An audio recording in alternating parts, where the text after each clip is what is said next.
Should we bring out your compatriot in this picture? Hey, why not? Bill, of course.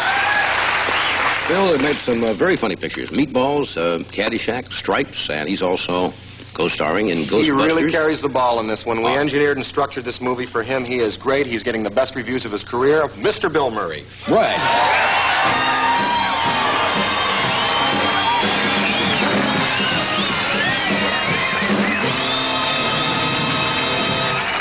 All right.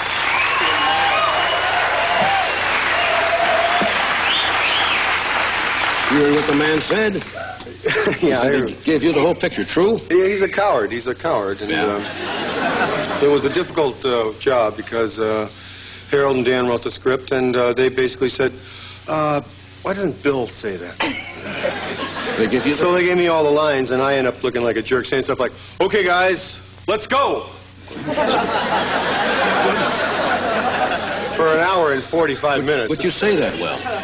Well, I had some practice. You know, none of us have really met. I saw Dan a couple of years ago at the Oscars. I don't think we have ever met until tonight in the hall, have we? We made eye contact once.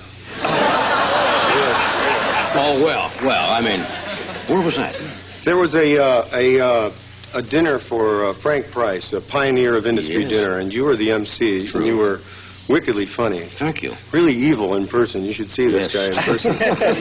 I couldn't believe some of the wonderful things you were saying about some of the most horrible people in the world. It was just fantastic. You were on the dais, were you not? Well, you say that so grandly, but the dais was about 275 people. Yeah. And there were about maybe 100, maybe 150 people, and they introduced people like they were introducing the entire Rams team. Yeah. You know?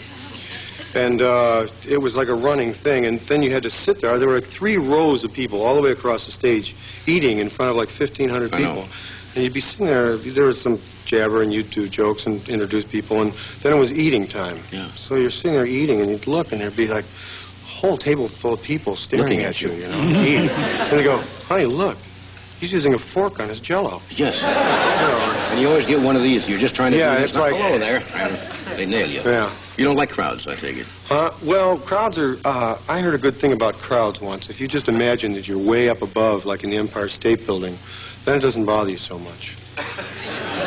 Sounds like... But if you're down biting their ankles, that can be... Yeah. Somebody once said, pretend the audience is sitting there in their underwear. Well, a lot of people out there tonight... I don't know who said that, and I'm sorry. Put your clothes on, folks. Yeah, that guy's doing time right now. Dan seems to be caught up in... Dan's a wreck. Dan's a mess. Yeah. This is very serious. Yeah, we'd be working, and he'd be talking about these things and bringing out pictures of his great-grandfather and all this kind of stuff. But I have seen one ghost, and I've talked about this publicly, and I'll talk No, I haven't heard you talk about it. You've seen a ghost. Yeah, I saw a ghost. There's a restaurant that we worked in this thing in New York called the Tavern on the Green. Sure. And there is a ghost there, and he's a guy, he's a waiter. And he comes up, and he goes through the whole thing, plays it perfectly straight, says, you know, tells you what the special is, and then takes your order, and then he disappears. You never...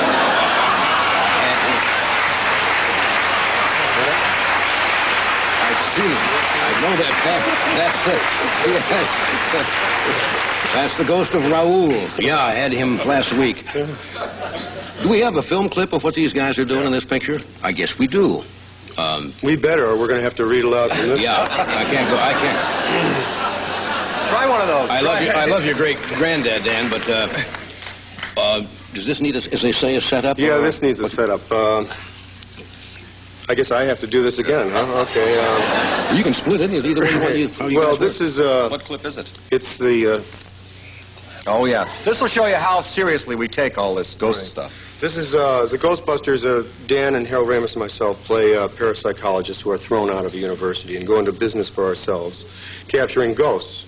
And Dan and Harold design this highly sophisticated equipment, but there's no real market because not many people are willing to admit that they have ghosts. Right. But we do get a call finally, and we go to a hotel in New York, and but we've never really used any of this equipment before. We don't quite know what it's going to do. So this is the first shot of So this is really the first time...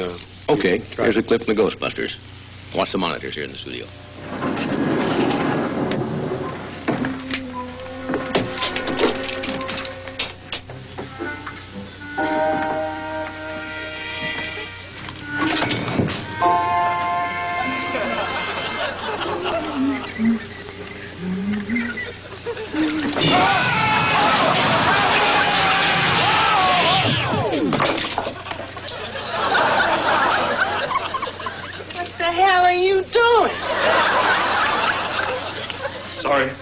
Sorry, I'm sorry. We thought you were someone else. Successful test. I guess so. I think we better split up. Good idea. Yeah, we can do more damage that way. That's a short clip. That's it? You only 10 seconds? That's all you're going to give us, huh? No. You guys come on with a 10-second. Look, kid, you ought to be ashamed of yourself. All right, lighten up. Hey, lighten up. You got no clip. Hey, what? Pay $5 and see the movie. Right. Come on. This is for free, for nothing here. That's right. It's nothing. What is I this? got a real nice picture of Dan. This is his That's fan sweet. club photo. Let me hold which that she's over going to be here. sending out to all the young girls. That's a sweet picture, Dan. Mm-hmm. What do you... I'll tell you what that was.